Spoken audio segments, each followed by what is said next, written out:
তারিখ দেবেন, রাসবিহারীর মানুষ আমাদের কি রায় দেবেন 4 তারিখ দেখবেন।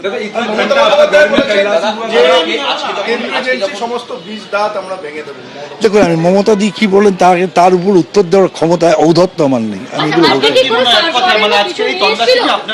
আমার কিছু মন্ত্র, আমি তো বললাম যে একটা দিন প্রচারটা আটকে গেল। এবার তারা বলুন না আমার সঙ্গে, আমার এখানে এসে কি কি পেয়েছেন, আমি কাউন্টার।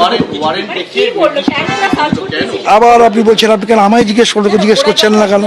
আমি তো আবার বলছি যে ওরা বলুক ওরা কি পেয়েছে, সেটা ব্ল্যাক অ্যান্ড হোয়াইটে দেখা, তার যদি আমার মনে হয় ভুল বলছেন কাউন্টার করুন।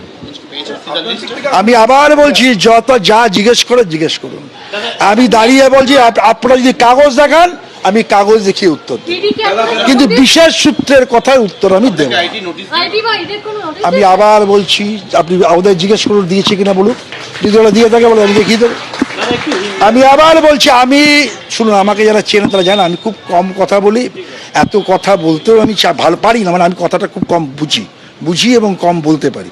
অনেকে আছেন খুব ভালো করে বলতে পারে, সে দলে আমি পড়ি না, আমি একটু বেশি কাজ করতে পারি। তো স্বাভাবিকভাবে আমি দয়া করে আমি তো বুদ্ধিজীবী লোক নই, আমি শ্রমজীবী লোক, মানুষের হয়ে কাজ করছি। হোক না বিচার করবে তো, আরে বিচার করবে জনতা। আমি তো আমার বিচারক কে? আমার বিচারক রাসবিহারীর জনতা, তাহলে বিচার করবে। कुछ बोलने का यही है, एक दिन हमारा जो प्रचार था वो आज हम कर नहीं सका, बस। उन लोग इतने देर से किया वोट का पहले ऐसा घटना। अरे ठीक है, करने दो ना, डिसीजन तो जनता लेगा।